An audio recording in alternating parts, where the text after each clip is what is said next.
Over the last 2 years, Fire Emblem Heroes has released a massive variety of weapons for your favourite character to use, with a whole catalogue of skills to customise them with.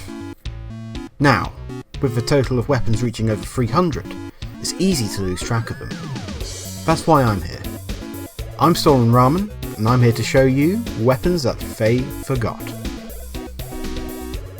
Today, we'll be looking at a specific set of weapons, namely the first wave of Bridal Weapons. Cupid's Bow, First Bite and Blessed Bouquet. When these weapons were released, it was a simpler time. Skill inheritance was still in its infancy. People were still getting used to Takumi and Hector rampaging in the arena, and when the highest buff to any stat was 4, unless you used Defiance skills. No one used those. And the times really show when you take a look at the base effect of these weapons.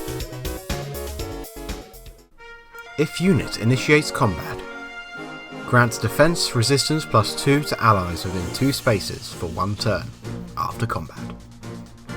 Even for the time, this weapon wasn't all that impressive, being a weaker version of Light Breath, having only a +2 buff to allies instead of the Breath's 4.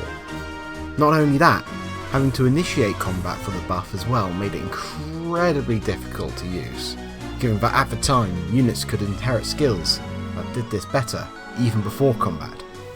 As you can imagine, outside of joke builds, this weapon's effect was incredibly laughable. It was clear this weapon wasn't going to be making waves in the meta anytime soon. Fast forward to today, however. Thanks to the weapon refinery, weapons of the past can be upgraded, effects increase, and even power strengthened. What does this feature do for our dear Bridal Weapons? Not much, to be honest, but it's certainly an improvement. After combat, if unit attacked, grants defense resistance +5 to unit and allies within 2 spaces of unit for 1 turn.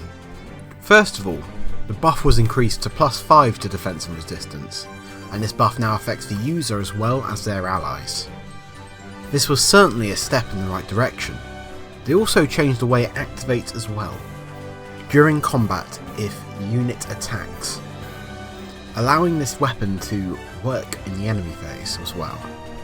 However, the buffs gained during the enemy phase won't carry over to the player phase, making this weapon predominantly a player phase weapon. Thanks to this update, the weapons got to see a little more usage and allowed for some interesting builds, using self-buffs to their advantage.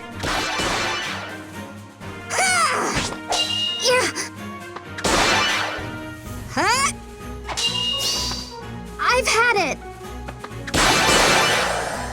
And then there's still the joke builds.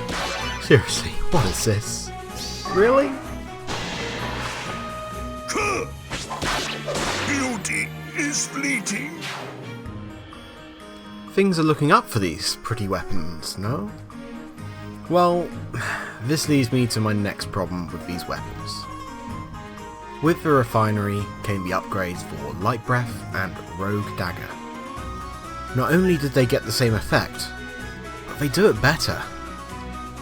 Light Breath gets to buff attack and speed by 5 as well as defences, and Rogue Dagger buffs defense and resistance by 6, and debuffs the enemies in the process. With better weapons that are easily accessible with better effects, it's really hard to find a reason to use these weapons over their superior versions. Blessed Bouquet and Cupid's Bow outside of their weapon type is easily swapped out for Rogue Dagger, and First Bite could be easily swapped out for Light Breath users. It was inevitable that these weapons were going to be forgotten.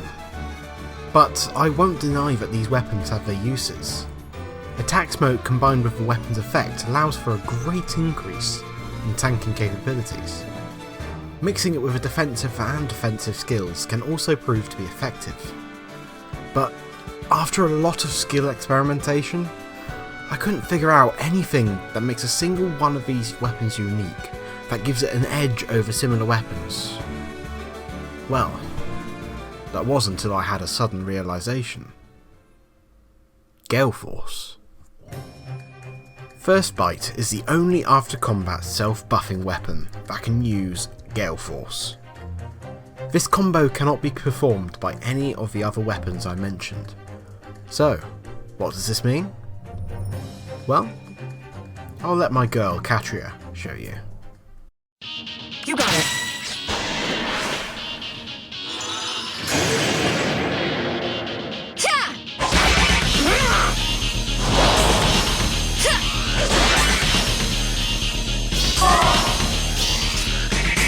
You got it.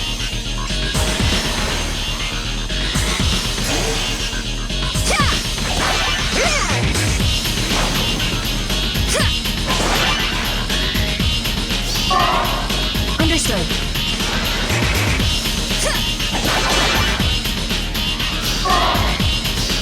Easy now.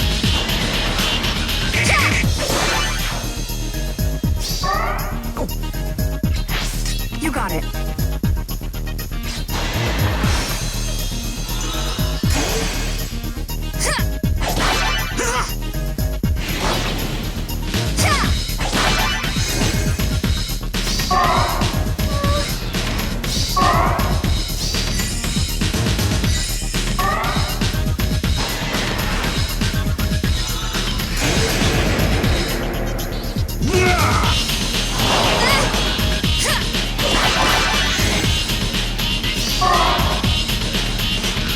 Easy now.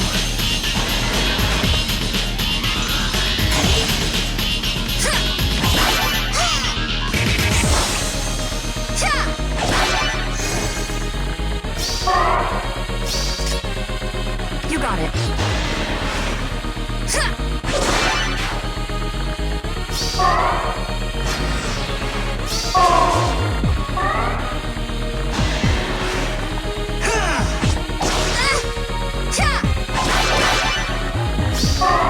You got it.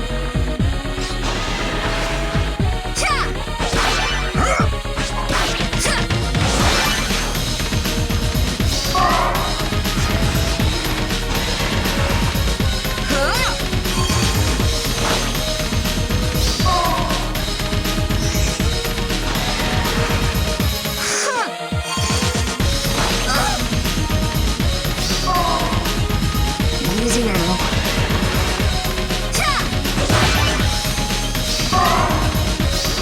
Understood.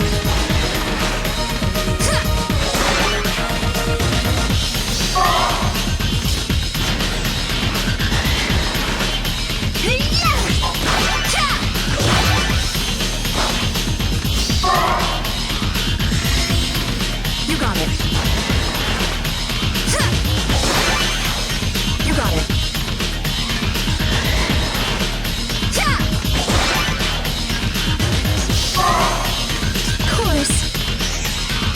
Understood.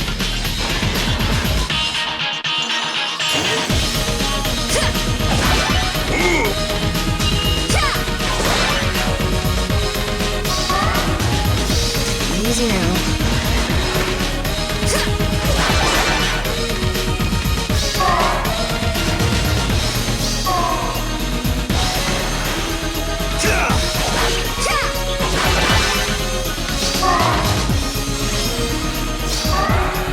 Understood.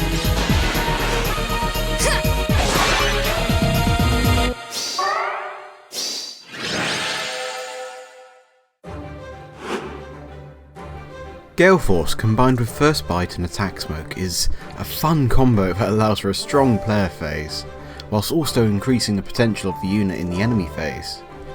Using a Seal skill in the B slot can allow for some extra enemy phase debuffing. Being able to act out of applying the defensive buffs allows for a different perspective on how to clear maps. Do you use it with an armour who is able to hold a point easily? As you say. Or do you use it with a flyer to navigate maps with the ease of throwing out debuffs everywhere? It opens up possibilities that any of the ranged and dragon options to this weapon do not. While the ranged options allow for an easier time applying buffs and debuffs, I feel First Bite is the most misunderstood of them all. Having access to more of the skills in the game gives it more of a chance to shine. After all is said and done, I'm just happy to know that Cake and Violence is still the best option. I hope you enjoyed this video. If you'd like to see more, leave a like and of course subscribe. Also, let me know in the comments section below if you have any weapons you'd like me to cover in the future, and if you're content with my content, why not join my Discord or support me on Patreon? Until next time, Ramen out.